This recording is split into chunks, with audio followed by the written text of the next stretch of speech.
welcome to the 2-year anniversary of Scarlett. Let us show my humans. Thank you all for joining me tonight.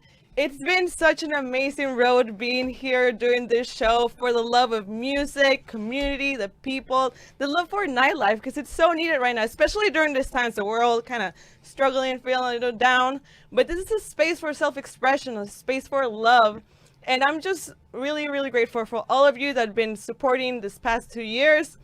I want to do a big shout out to Hunt and Gather for this beautiful dress. A big shout out to Nest Cowork and the Seamless Podcast for allowing me to be in this beautiful space. Okay, because I got sponsored this year, like it came out of nowhere, and I'm just really grateful. This show has been the light at the end of the tunnel for me because I do it for all of you in our community and the love for music.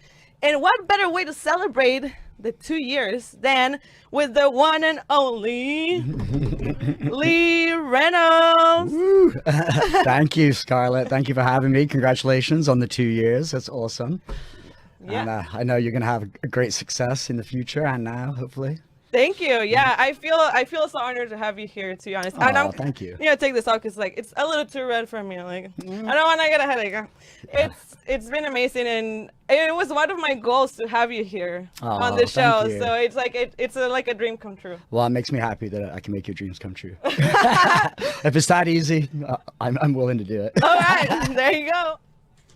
Yeah, I was born in the UK in 1970, conceived in 69, which a lot of people don't think is possible, but it is. Everything is possible. Conceived in 69, and then born in the 70s, grew up, got into music in the 80s, really, well, in the 70s too, but I came of age in the 80s, so I'm definitely very attached to music from that time period. That's pretty amazing. I was really into games when I was a kid, and then when I was about 10, I got really into riding BMX bikes. I kind of lived in the country at the time, and damn, she's going for it. All right. I wasn't even, it just happened. I got into BMX when I was 10 years old, and got really obsessed with that. And by the time I was 15 or 16, I started entering contests, racing, and freestyle contests. I got more into freestyle. I got, started winning a few contests, started getting into English magazines, and then I got in a US magazine a couple of times right when I was graduating high school in England. You graduate kind of earlier there, like 16. Oh, wow. Yeah, I wasn't really, everyone thought I was going to go to college. I was pretty academic, but I was just obsessed with BMX, and I'm like, I got to go to California first and meet I just got a US bike sponsor. So I'm like, I want to go out and meet my, manager and see what California's all about. That was in 1988, just before I was 17, getting close to 18. And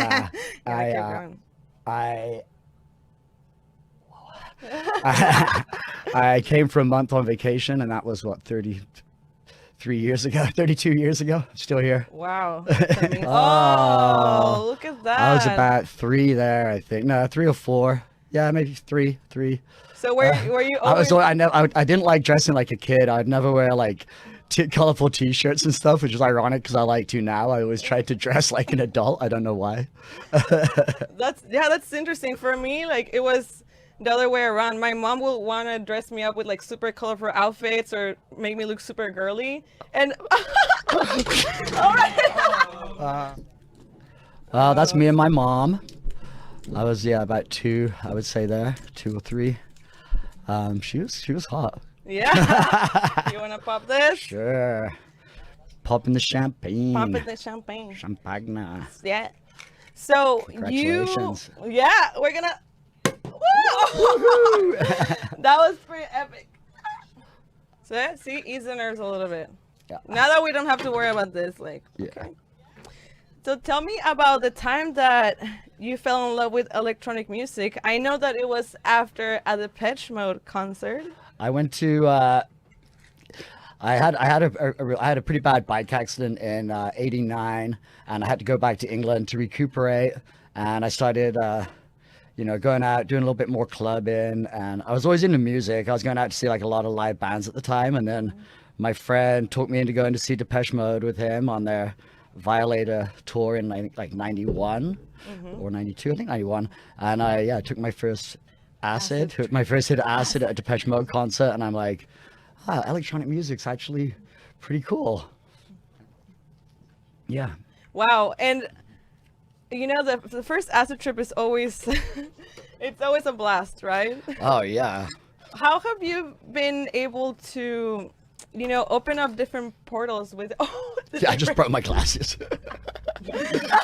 So no, definitely no more Jenga. No more You guys Jenga. could bounce them on there. I literally get through a pair a week.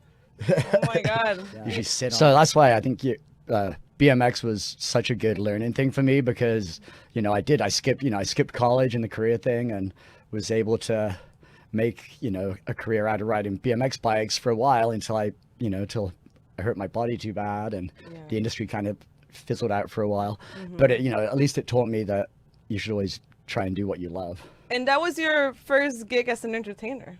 That was my first gig as an entertainer. And that's when you fell in love with being in front of a lot of people?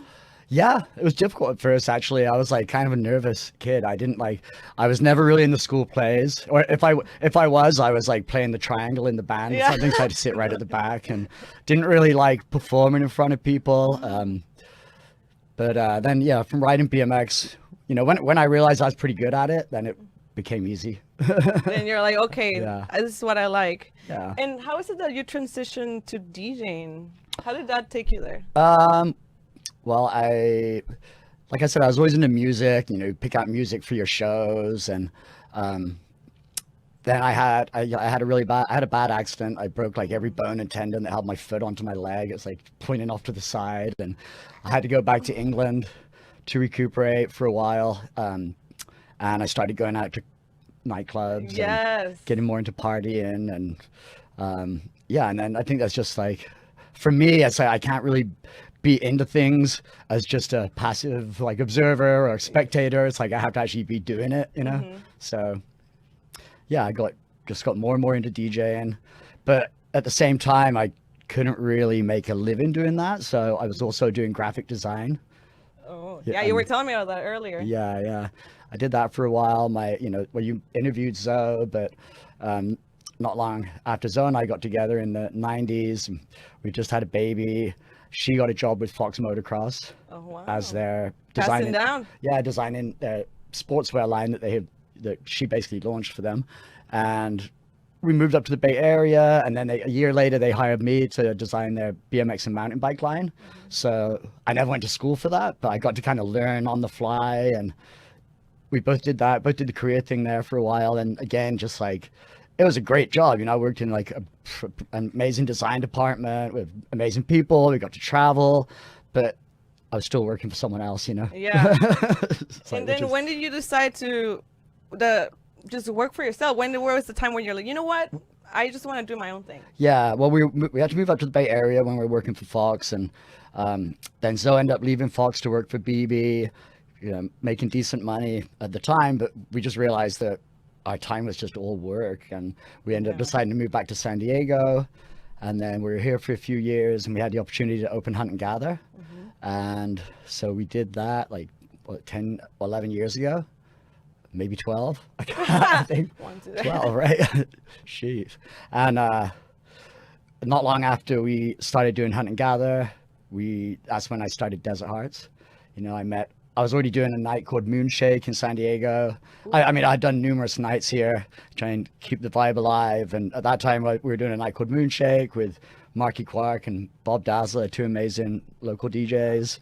And we've been doing that a few years. And I heard about these guys doing an event on the other side of town called Jungle, which ended up being Mikey Lion and Marbs and Porky. And we just started hanging out. We made it so that we weren't competing with each other.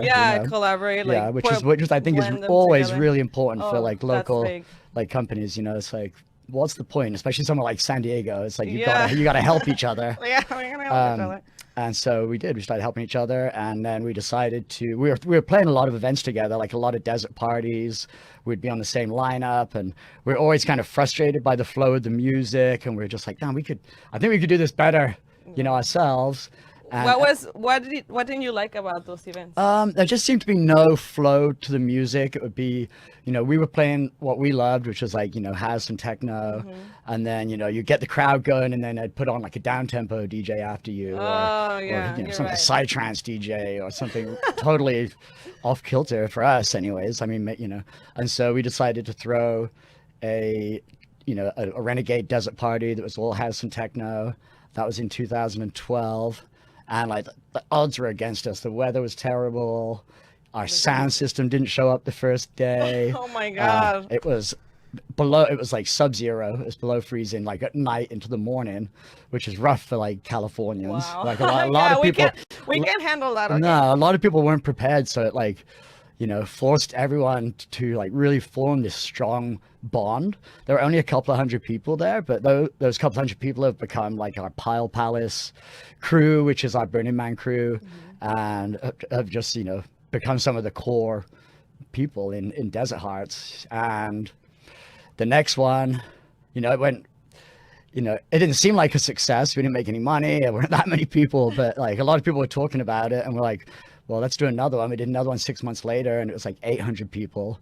And I think that's true. I think that might have been when we had the audacity to be, let's call it Desert Hearts Festival.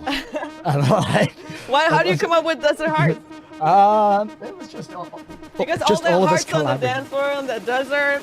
Yeah, it was just we went through a lot of names, and that was the one that stuck. And so yeah, the next one we called it Desert Hearts Festival, I think, which was like a little bit tongue in cheek, and but ultimately it became a festival. I mean, whatever, what is a festival anyways? Is people getting together to have a good time. Exactly. Wow. Yeah, that's beautiful. It's beautiful. I mean, I love it. We put all of our like heart and soul into it, and it's never been. It wasn't started as a business. It was just like a bunch of friends getting together to try and do something like magical, which I think it is. And you also did this because you felt that there was a lack of sense of community. I started raving in San Diego in like the early 90s, like 92 or 93. And there was this just like awesome sense of community that like, still you see people a lot, a lot of people grow off and did, but there's still like a lot of people that I know from that period. And I did feel like, the dance music scene had kind of lost that. Like there were a lot of DJs getting paid like really high fees that would just come in and not look like they were particularly having a great time. Yeah, and like we were always about you hanging out. Like it's like I always want to get in the crowd and dance with the crowd, and yeah. So we wanted to bring back some of the spirit of the rave days, I guess. For you, it's a spiritual experience. Yeah, it is. I mean, music is a spiritual experience. I think a lot of people don't realize that, but like, vibrations are everything, And how is it that Desert Hearts meets that criteria apart from other festivals or other events? I mean, there are a lot of like transformative festivals. I think we just never tried to like alienate ourselves from the crowd. There's no like VIP or no special treatment. There you go. Like everyone can come up on stage as long as they're being sensible and respectable. Yeah. And we try and hang out with everyone and like meet everyone, and everyone's like a big family. Yeah, I mean, but people come there and like they talk about the vibe. A lot of people, they're like, I didn't even really think I liked house and techno, but the vibe is so good here. And everyone, you all send out vibrations, and everyone knows the intent of Desert Hearts. Like everyone comes with like their A game, just love. Oh, I've sharing. I've seen the outfits too, and like we don't sell booze. It's like you just bring, it's like you bring your own, and we give away booze. That sounds like a party to me. Yeah, everyone shares everything, and it's just this like awesome like sense of community. And that was ultimately, we just wanted to create a forum or a space where people could be themselves, basically, like express themselves. And that's beautiful. Yeah, and you hear a lot of like amazing stories of people, coming to Desert Hearts and lives. Yeah, like quitting heroin or going home and like coming out of the closet to their families. People have like conceived, and there've been babies born that were conceived at Desert Hearts now. And I like that you want people to feel present when they're in your festival or when they're on your dance floor. Do you think people waste a lot of time, like as humans, like not being fully present? Oh, 100%. I don't think like most people aren't present, How But can there's we certain be things that present? force you to live in the moment. That's why How can we live in the moment? well, doing something like when I was riding BMX bikes, for instance, and you're getting like 13 feet in the air and like Yeah, doing shit like that. It's like the only thing you can think about in that moment is exactly what you're doing. When I went yeah, skydiving, yeah. that's how I felt. So too. it forces you to Yeah. be in the present. And a lot of people don't have that. They're always thinking about, what happened yesterday or what's going to happen tomorrow or, how they, yeah. Is there any book that helped you be more present? Man, that's a good question. I'd have to really think about that one. I read a lot of like amazing stories when I was a kid. Like I had an aunt that was a teacher, and she would like always buy me books. Like, so I've read a lot of the classics like Treasure Island and Huckleberry Finn and Lord of the Rings. And Oh, nice. Do you like the fiction? not anymore, but Not when I was a anymore? kid, When you were a kid. kid, that was like something that when I read those books, I was there. It was like Yeah, you got your imagination. Yeah, You're like, yeah. I'm in that land. yeah. And for whatever reason, I don't really do much fiction these days. I don't even particularly like watching movies. No I movies. mean, I will, but like for the most part, I prefer watching documentaries, Yeah, me too. and I Me just too. like to try and be learning something.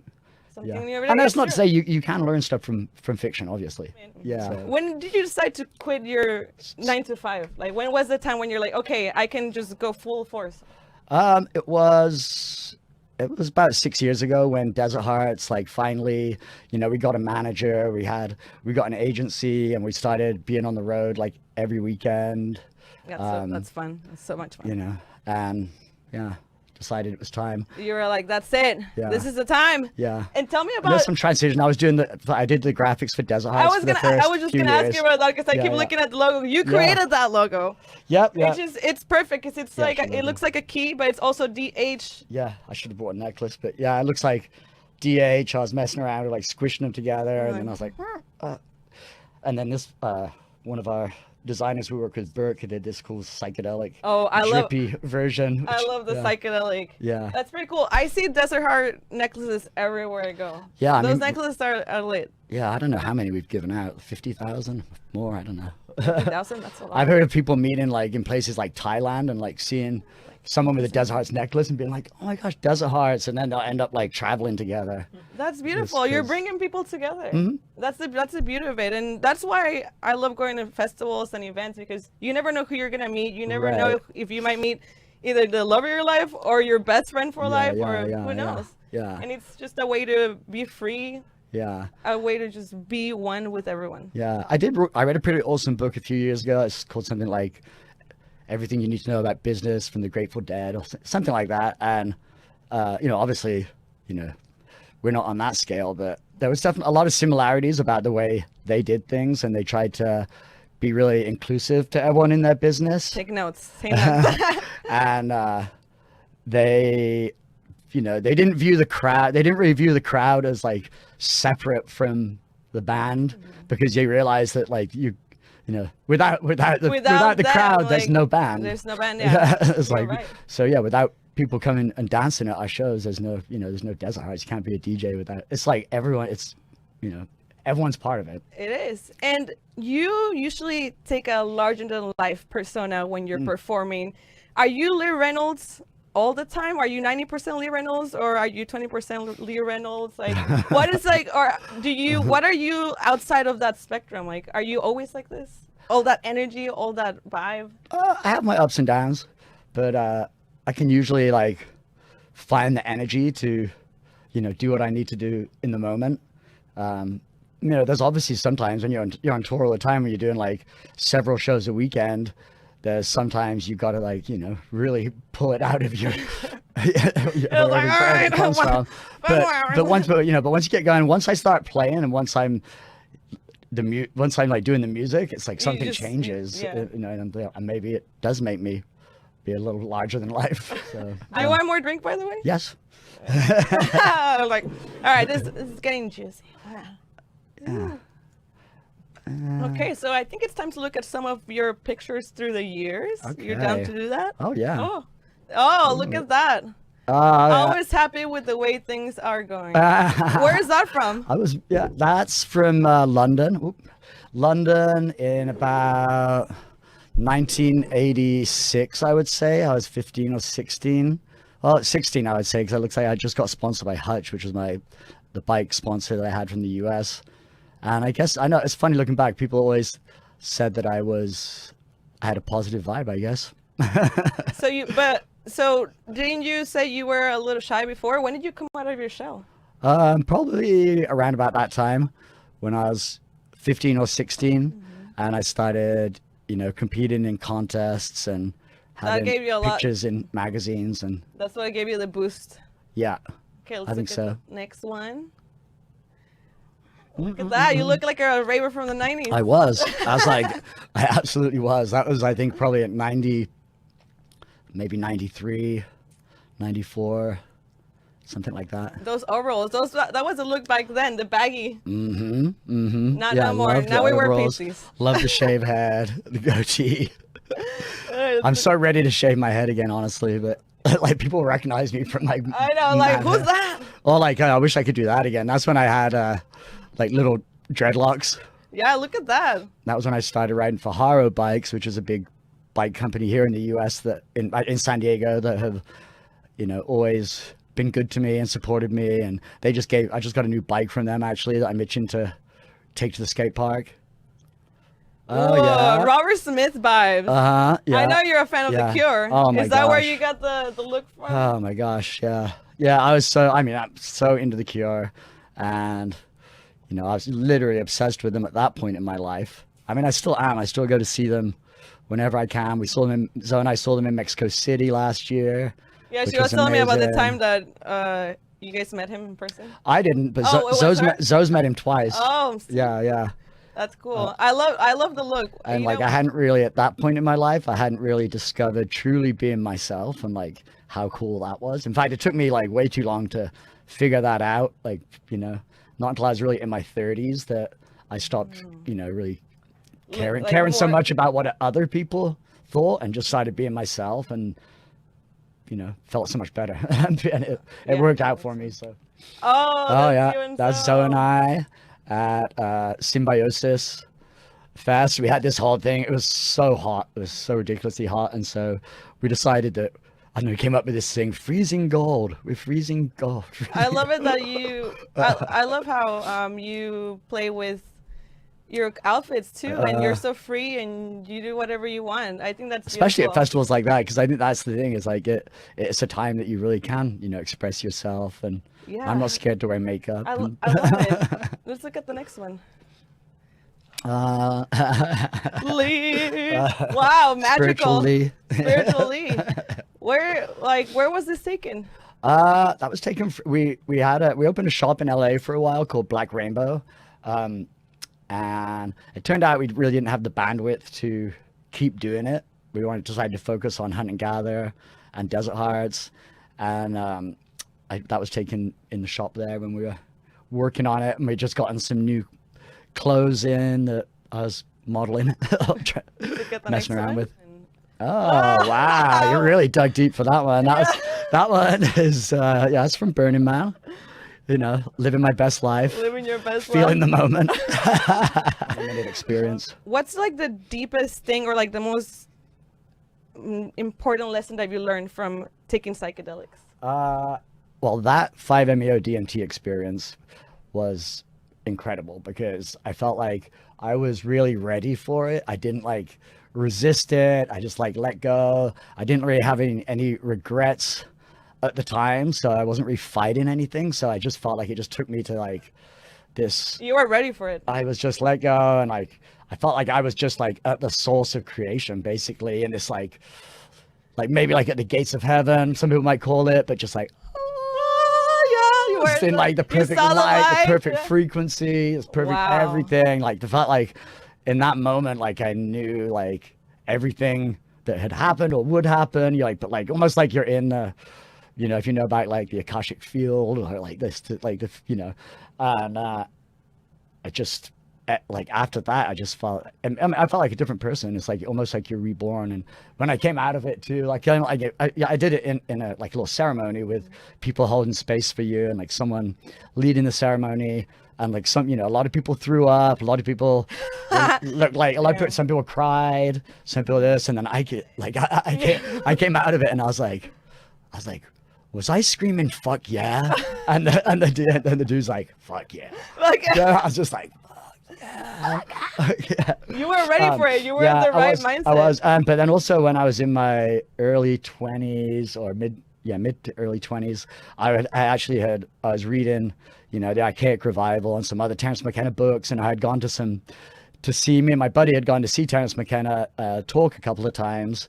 You know, he signed our books, and we were like, man, we really wanted to like have like some kind of transformational experience. Sometimes you need that. Yeah, I didn't know how to get DMT at the time, and but we ended up getting Syrian rue, which you can get legally, which is an MAO inhibitor that they have been using, you know, in South America for years to have these kind of, you know, intense experiences. And it basically, when you eat psilocybin, normally you're getting about 20%, I think, of the psilocybin because your liver, you know. And what percent were you getting there? But then when you eat the MAO inhibitors before and you wait like a half an hour, then you get like the full dosage. So it's like times in your mushroom dosage by like 4 or 5, and we each ate 5 grams of mushrooms.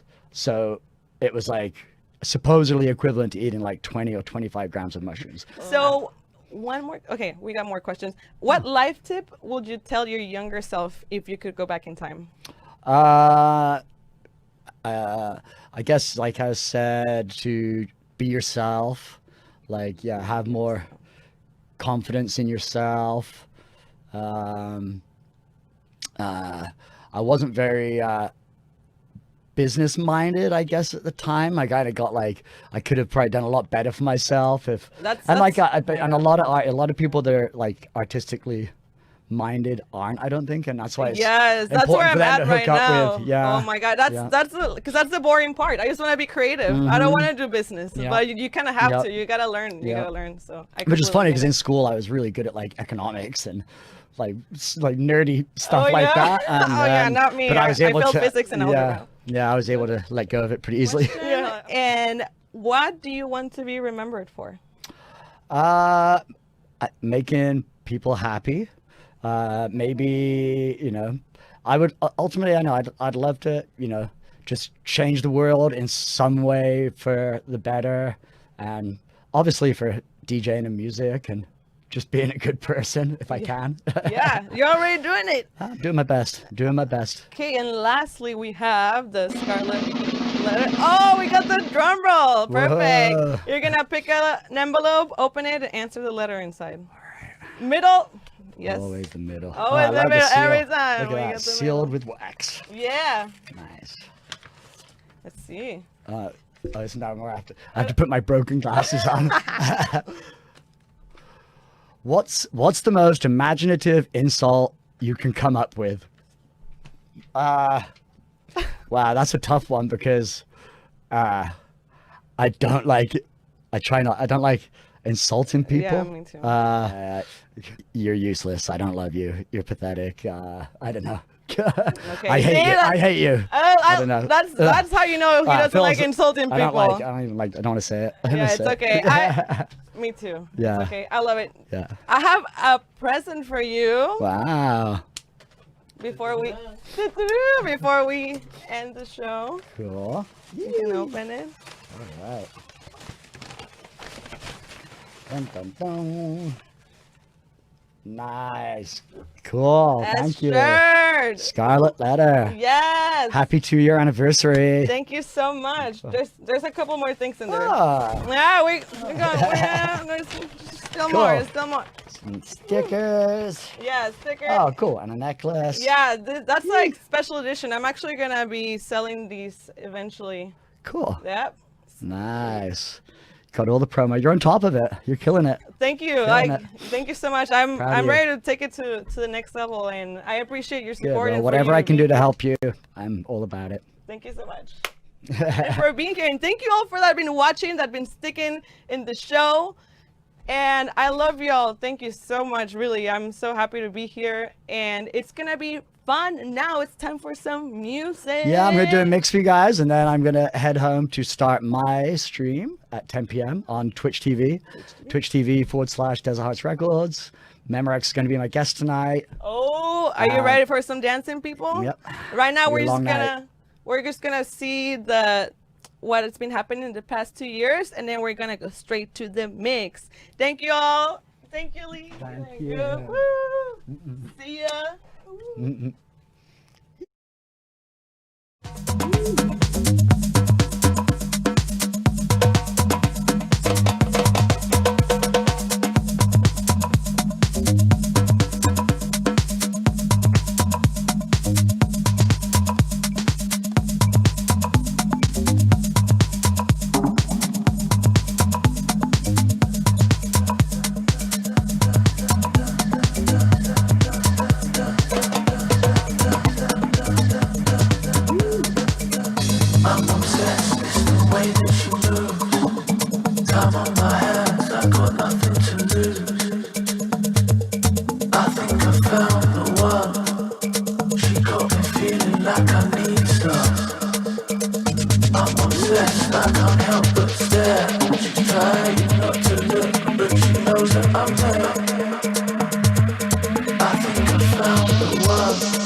of it's overkill. You know, it's overkill in technology. I mean, yeah, technology is great, but I mean, that doesn't mean you have to make everything for everything.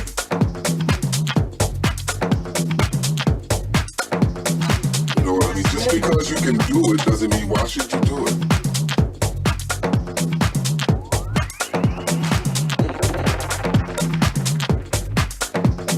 I don't know, did you see the one about the guy that they can make synthetic human sperm? For what? For what? Why do you even want to go there? Why do you even want to try that? Even if you could do it, why? It's stupid. You're wasting my money.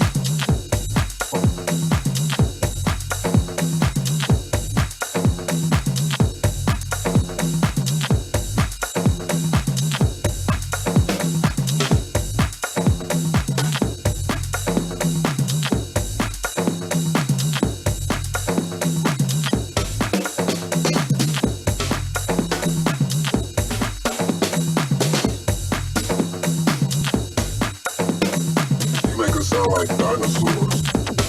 Dinosaurs. Dinosaurs. He says, well, that's what it's like.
Some of it's overkill. You know, it's overkill in technology. I mean, yeah, technology is great, but I mean, that doesn't mean you have to make everything for everything.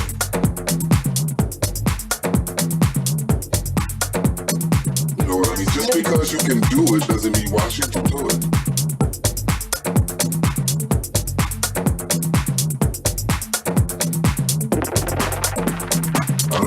The one about a guy that they can make synthetic human sperm. For what? For what? Why do you even want to go there? Why do you even want to